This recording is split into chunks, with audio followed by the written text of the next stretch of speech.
Before I tell you what happened when she opened that door, I need you to understand something. This woman had spent 12 years raising her daughter completely alone. She hadn't been on a date in over a decade. And the man standing on the other side of that door, he was about to change everything she thought she knew about love, second chances, and the universe's twisted sense of humor. But here's what neither of them expected. The secret he was hiding would nearly destroy everything before it even began. Stay until the end, because what happened at that graduation ceremony will leave you speechless. Rebecca Morrison stood in front of her bathroom mirror at 6:45 on a Friday evening, wondering if she had completely lost her mind. At 45 years old, she was about to go on her first blind date since the Clinton administration, and her hands were shaking so badly she had already ruined her mascara twice. Her best friend Sandra had set up the dating profile without her permission 3 weeks ago, using photos Rebecca didn't even know existed. When she discovered it, she had been furious. But then the messages started coming in, and one particular conversation had caught her attention. A man named simply Jay, who taught history at the local community college. Their exchanges had been different from the others, thoughtful, funny, warm. He quoted Marcus Aurelius and made terrible puns about historical figures. He asked about her daughter, her job teaching high school English, her dreams that had been put on hold for so long she had almost forgotten they existed. After 2 weeks of messaging and 3 phone calls that lasted well past midnight, they had agreed to meet. He had suggested she come to his apartment, where he would cook dinner. Under normal circumstances, Rebecca would never have agreed to such an arrangement for a first meeting. But something about this man made her feel safe in a way she couldn't explain. She applied her lipstick one final time and stepped back to examine herself. The navy blue dress she had bought specifically for this occasion hugged curves she usually tried to hide. Her blonde hair, now streaked with silver she had stopped fighting years ago, fell in soft waves around her shoulders. She looked good. She felt terrified. Her daughter Emma appeared in the doorway, arms crossed, wearing that knowing smile that made her look far older than her 17 years. "Mom, you look amazing." "Stop stressing." "I'm not stressing. You've changed your earrings 4 times. Rebecca touched her ears reflexively, then laughed. "Okay, maybe I'm stressing a little." Emma crossed the room and took her mother's hands. "Listen to me. You have spent my entire life putting yourself last. You worked 2 jobs to keep us in this house. You stayed up until 3 in the morning grading papers, and then woke up at 6 to make me breakfast. You gave up dating, friendships, your own happiness, all for me. And I love you for it, but Mom, it's your turn now." Rebecca felt tears threatening her carefully applied makeup. "When did you become so wise?" "I learned from watching you." Emma hugged her tightly. "Now go. Have an amazing time. And text me if you need a rescue call, but I don't think you will." The drive across town took 20 minutes, but it felt like hours. Rebecca's mind raced through every possible scenario. What if the photos were old? What if there was no chemistry in person? What if she had forgotten how to flirt, how to be interesting, how to be anything other than a mother and a teacher? She pulled up to a modest apartment complex on the east side of town. Nice neighborhood, well-maintained buildings. She checked the address on her phone one more time, then walked up to apartment 4B. Her heart was pounding so loud she was certain he would hear it through the door. She raised her hand and knocked 3 times. Footsteps approached. The lock clicked.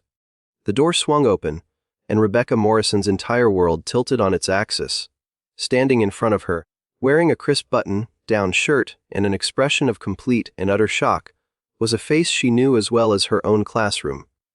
Those green eyes, that dark wavy hair, that crooked smile she had seen 1,000 times from across her classroom, except he wasn't smiling now. He was frozen. So was she. "Mrs. Morrison." His voice came out strangled. "James," she whispered. For 3 agonizing seconds, neither of them moved. Neither of them breathed. James Sullivan had been her student 15 years ago. Her favorite student, though she would never have admitted it. He had been a brilliant, passionate senior in her AP English class. the kind of student who made teaching feel like a calling rather than a job. She remembered his essays about loss and resilience, remembered how he stayed after class to discuss Hemingway and Fitzgerald, remembered the day he told her his father had died, and she had let him cry in her classroom because he had nowhere else to go. And now he was standing in front of her, 33 years old, looking at her with an expression that mirrored everything she was feeling. "I should go," Rebecca said, already stepping backward. "This was a mistake. I'm so sorry, I had no idea." "Wait." His hand shot out, not touching her, but the gesture stopped her retreat. "Just wait. Please." "James, I was your teacher. I can't." 15 years ago, he said quietly. 15 years. "You're not my teacher anymore, Mrs. Morrison." "Rebecca," she corrected automatically, then cursed herself for it. A hint of that crooked smile appeared. "Rebecca, please. At least come inside for a minute. Let me explain." Every instinct screamed at her to run. This was insane. This was inappropriate. She walked inside. The apartment was warm and inviting, filled with books and vintage maps on the walls. Something delicious was cooking in the kitchen. She could smell garlic and herbs. Classical music played softly from somewhere. "I made chicken marsala," James said, running a hand through his hair nervously. "It's my grandmother's recipe. I've been cooking for 3 hours. You didn't know it was me?" "No, I genuinely didn't. I knew your first name was Rebecca and that you were a high school English teacher, but Morrison is common enough, and I never." He stopped, took a breath. "I never made the connection. If I had, I would have told you before tonight." Rebecca stood in the middle of his living room, clutching her purse like a lifeline. "Completely," he agreed. "I'm 12 years older than you. I'm aware. I taught you how to write a thesis statement. Despite everything," he laughed, "you also taught me to appreciate Fitzgerald, which has served me far better in life, honestly. If you're invested in where this story is going, hit that like button right now because trust me, what happens next took even me by surprise." Rebecca knew she should leave. Every logical part of her brain was screaming that this situation was impossible, inappropriate, destined for disaster. But she didn't move. "Why did you reach out to me?" she asked quietly. "On the app, I mean. What was it about my profile?" James was quiet for a moment. "You wrote about your daughter. About how you had given up everything for her, and you didn't regret it. But you were finally ready to remember who you were before you were someone's mother. You said you missed conversations that lasted until 3 in the morning. You said you were looking for someone who understood that real connection was rare and precious." He met her eyes. "I've read thousands of profiles over the years. Yours was the first one that made me feel something." Rebecca's breath caught. "You didn't know it was me?" "No. But maybe that's the point." He took a tentative step closer. "Maybe the universe or fate, or whatever you want to call it, knew something we didn't. I don't believe in fate. Neither do I, usually. But I'm having a hard time explaining this any other way." They stood there, separated by 5 feet and 15 years and about 1,000 reasons why this shouldn't happen. The chicken marsala was filling the apartment with the most incredible smell, and the classical music had shifted to something soft and melancholic. And Rebecca realized with sudden clarity that she didn't want to leave. "The food's going to burn," she said. "Probably. We should eat." "Probably." Neither of them moved. "This is crazy," Rebecca whispered. "Absolutely crazy," James agreed. And then he smiled, that same crooked smile she remembered from 15 years ago. Except now it did something to her that it never had before. "So what do you say? Want to have dinner with your former student and see if we can figure out how insane this actually is?" Rebecca surprised herself by laughing. Real, genuine laughter that released some of the tension that had been coiling in her chest since the moment he opened that door. "Fine," she said. "But if this goes badly, I'm blaming Sandra." "Who's Sandra?" "My best friend. She created my dating profile without my permission." James grinned. "Remind me to send her flowers." Dinner was awkward at first. They sat across from each other at his small dining table. Trying to navigate the bizarre waters of a first date with someone you had known in a completely different context. But as the wine flowed and the chicken marsala proved to be as delicious as it smelled, something shifted. They talked about everything. About the years since he had graduated, his journey through college and graduate school, the divorce that had devastated him at 28, the teaching career he had built because she had inspired him, about her life after her husband had walked out when Emma was 5, leaving her with nothing but debt and determination. About the loneliness they had both carried, the walls they had built, the hope they were terrified to feel. "You were my favorite student," Rebecca admitted, the wine making her bolder than usual. "I'm not supposed to have favorites, but you were." James leaned forward, his eyes bright. "I knew." "You did not." "I absolutely did. You always called on me first. And you let me borrow your personal copy of The Sun Also Rises, the one with all your notes in the margins." Rebecca had completely forgotten about that. "You never gave it back." "I still have it." He stood suddenly and disappeared into what she assumed was his bedroom. When he returned, he was holding a worn paperback, its pages yellow with age. "I've read it maybe 30 times. Your notes are the best part." Rebecca took the book with trembling hands.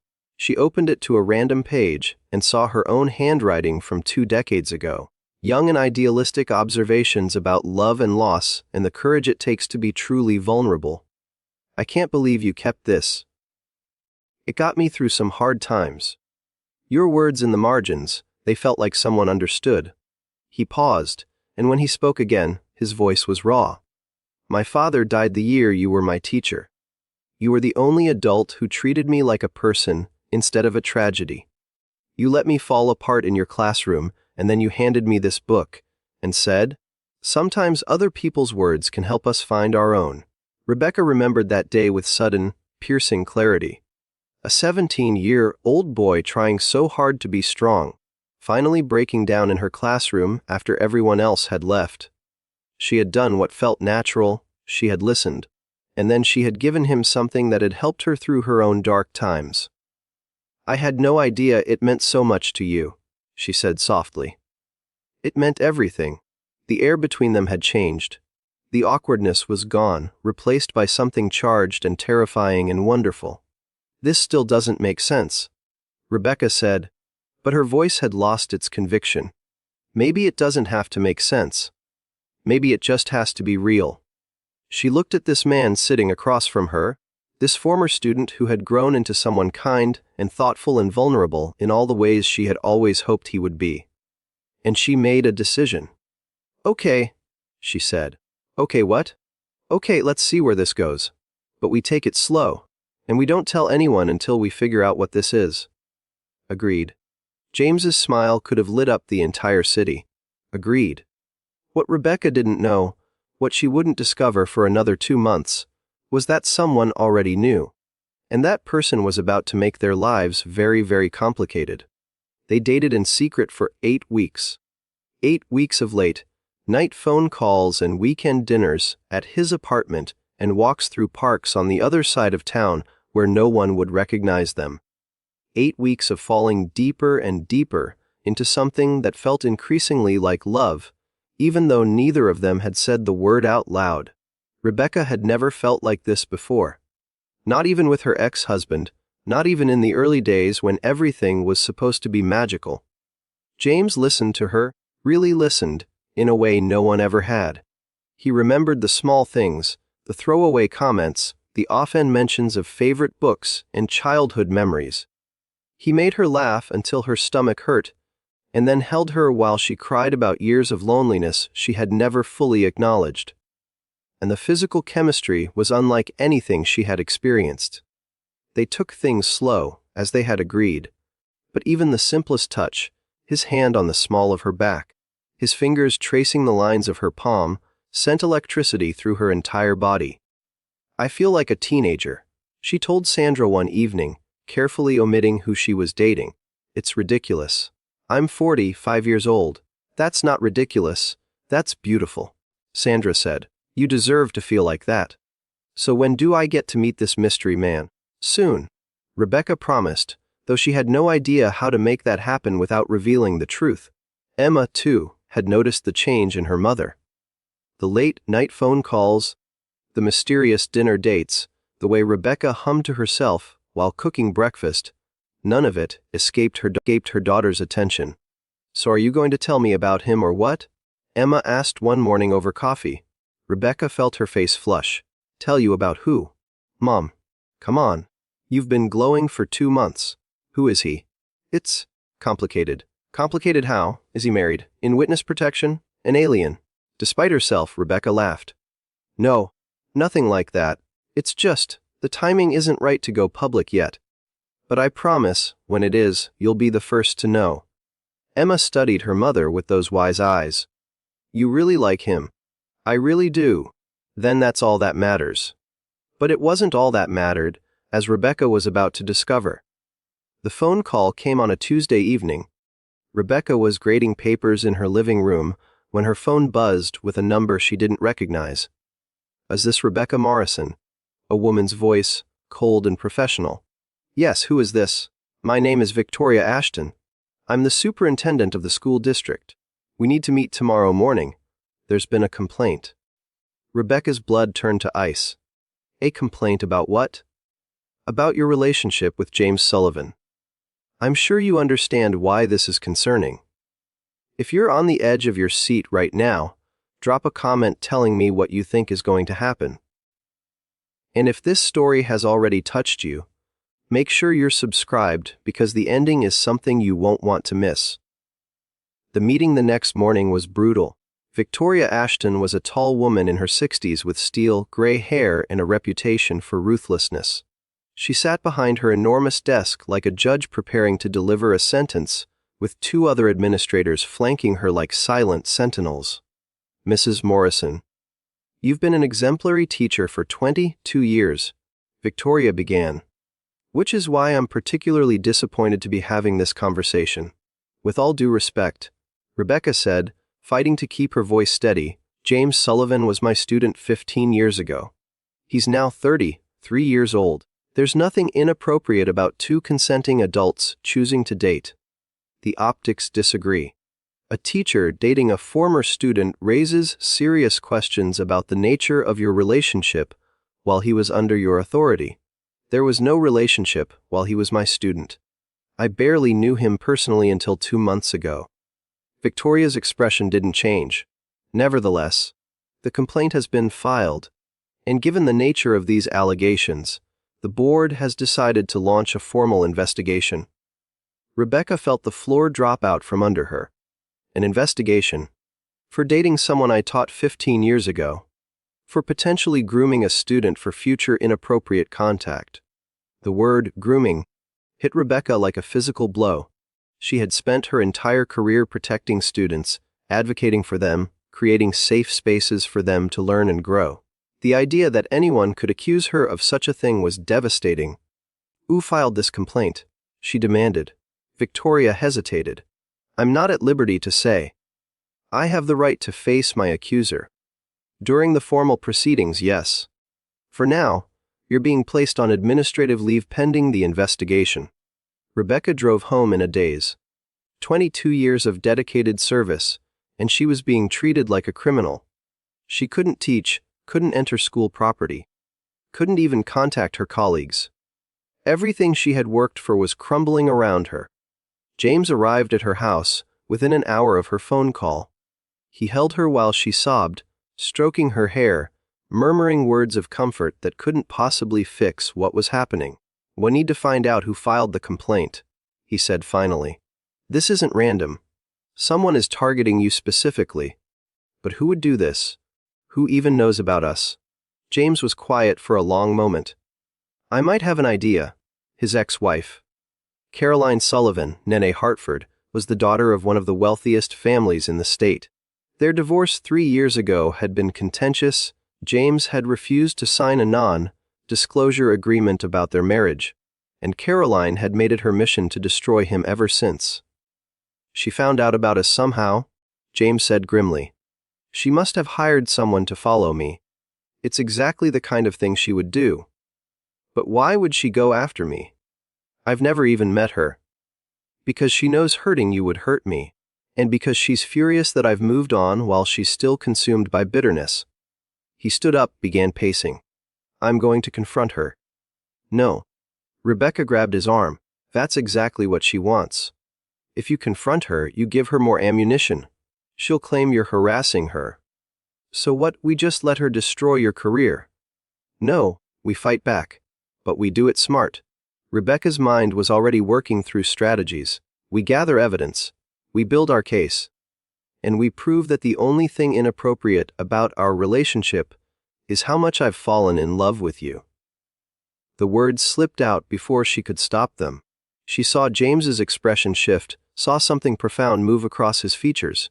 "You love me?" he asked quietly. Rebecca had spent so many years protecting herself, building walls, keeping people at arm's length. But looking at this man who had already given her so much, she found she couldn't maintain those defenses any longer. "Yes," she whispered. "I love you, and I'm terrified." James crossed the room in 2 strides and took her face in his hands. "I love you too. I've loved you since the moment you opened that door and looked at me like the world had just turned upside down. And I promise you, we're going to get through this together." He kissed her then, and for a moment, the fear and uncertainty faded away. There was only this, his lips on hers, his arms around her, the certainty that whatever happened next, they would face it side by side. The investigation took 3 months. 3 months of interviews and document reviews and agonizing waiting. Rebecca's reputation hung in the balance while the district examined every moment of her teaching career, looking for any evidence that she had behaved inappropriately with a student. They found nothing, of course, because there was nothing to find. What they did find was an anonymous email that had initiated the complaint, an email that, when traced through multiple servers, led back to an IP address registered to Hartford Industries, Caroline's family company. Armed with this evidence, Rebecca and James fought back. They hired a lawyer who specialized in defamation cases. They gathered testimony from dozens of former students who spoke about Rebecca's professionalism, her dedication, her unwavering commitment to their well-being. They documented Caroline's pattern of harassment toward James, the restraining order he had filed the previous year, her history of vindictive behavior.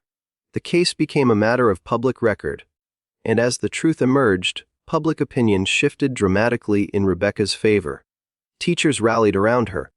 Parents who had seen her dedication firsthand wrote letters to the board. Former students, including many who were now successful professionals, spoke publicly about the impact she had made on their lives. And through it all, Emma stood by her mother's side. The daughter who had once been the only bright spot in Rebecca's life now became her fiercest advocate, organizing support on social media and refusing to let her mother give up. "You taught me to fight for what's right," Emma told her one evening. "Now it's my turn to fight for you." The board's decision came on a Friday afternoon in April. Rebecca sat in the same conference room where this nightmare had begun, James on one side of her and her lawyer on the other. Victoria Ashton's expression was unreadable as she delivered the verdict. After a thorough investigation, the board has found no evidence of any inappropriate conduct by Rebecca Morrison. The complaint against her was malicious and unfounded. Mrs. Morrison is hereby reinstated with full back pay and a formal letter of apology from the district. Rebecca's relief was so overwhelming, she thought she might faint. James squeezed her hand so tightly she could feel his pulse racing against her skin. But Victoria wasn't finished. Furthermore, the board has referred the matter to the county prosecutor's office. Filing a false complaint is a criminal offense, and the evidence clearly points to a coordinated campaign of harassment. The appropriate parties will be held accountable. Caroline Sullivan was arrested 2 weeks later. The charges included filing a false report, harassment, and attempting to obstruct justice. Her family's money couldn't protect her this time. The evidence was too overwhelming, the public outrage too intense. But Rebecca took no joy in Caroline's downfall. She had lost 3 months of her career, endured public scrutiny that no one should have to face, and come within inches of losing everything she had worked for. The scars from that experience would take years to fully heal. What mattered now was moving forward. The graduation ceremony was held on a warm Saturday in June. Rebecca stood at the back of the auditorium, watching as her students walked across the stage to receive their diplomas. These were the kids she had taught before everything fell apart, the seniors she had guided through their final year of high school. She was about to slip out quietly. She wasn't officially part of the ceremony, having returned to work only a month before, when the principal called her name. Would Rebecca Morrison please come to the stage? Confused, Rebecca made her way forward. The auditorium fell silent as she approached the podium. As many of you know, the principal said, Mrs. Morrison faced significant challenges this year. Challenges that would have broken a lesser person. But she didn't break. She fought back with grace and dignity, and she returned to this school more committed than ever to her students. The applause began slowly, then built to a thundering wave. Students rose to their feet. Parents joined them. Soon the entire auditorium was standing, clapping, cheering for a teacher who had given them 22 years of her life. Rebecca looked out at the sea of faces, tears streaming down her cheeks. And then she saw them, Emma and James, standing together in the 5th row, beaming at her with identical expressions of pride and love. "Thank you," she managed to say into the microphone. "Thank you all so much." But the ceremony wasn't over yet. James broke away from Emma and walked toward the stage. The auditorium grew quiet again, curious about this new development. He took the steps slowly, his eyes never leaving Rebecca's face. When he reached her, he took her hand. "I know this isn't traditional," he said, his voice carrying throughout the silent auditorium. "And I know our story is unconventional. But I've loved this woman for months now, and I've admired her for 15 years. I've watched her face impossible odds and come out stronger. I've seen her put everyone else first and fight like hell when someone finally came along who wanted to put her first for a change." He reached into his pocket and pulled out a small velvet box. Rebecca's heart stopped. "Rebecca Morrison," James said, dropping to one knee. "You taught me to appreciate beautiful words. So let me use some now. You are the plot twist I never saw coming, the chapter that changed everything, the ending that's really just a beginning. Will you marry me?" The auditorium held its collective breath. Rebecca looked at this man kneeling before her, this man who had once been her student and was now her partner, her lover, her best friend. She thought about all the years of loneliness, all the sacrifices she had made, all the love she had convinced herself she didn't need. And then she thought about the last 6 months, the joy, the passion, the feeling of being truly seen and valued for the first time in her life. "Yes," she whispered. Then, louder yes, absolutely yes. The auditorium erupted. James slid the ring onto her finger and kissed her while 1,000 people cheered. Emma rushed the stage and threw her arms around both of them, laughing and crying at the same time. And in that moment, Rebecca Morrison understood something profound. Love doesn't always come when you expect it or in the package you imagined. Sometimes it arrives 15 years after you thought you knew someone, through the most unlikely of circumstances, in a form that challenges everything you thought you knew. But when it's real, when it's true, you hold on to it with everything you have. You fight for it. You protect it. And you never, ever let fear convince you that you don't deserve it. They got married that October, in a small ceremony attended by close friends and family. Sandra was Rebecca's maid of honor, and never let her forget that the dating profile she created without permission was responsible for everything. Emma gave a toast that left everyone in tears, talking about watching her mother come alive again after years of just surviving. Rebecca continued teaching for another 10 years before retiring. James eventually became a professor of history at the State University, where he was known for his passionate lectures and his habit of quoting his wife's margin notes from that old copy of The Sun Also Rises. And every year on their anniversary, they told their story to anyone who would listen. Not because they wanted attention, but because they believed in its message. Life doesn't end when you think it does. Love can find you at any age, in any form, through any door. And sometimes the person who changes your life forever is someone you already know. You just have to be brave enough to see them differently. If this story moved you, if it made you believe in second chances, even just a little bit, please hit that like button and subscribe to this channel. Your support means the world and helps me keep telling stories that matter. I'd love to know, where in the world are you watching from right now? Drop your country in the comments. It always amazes me how love stories can connect people across every border and time zone. And remember, it's never too late. Your next chapter could be just around the corner. Until next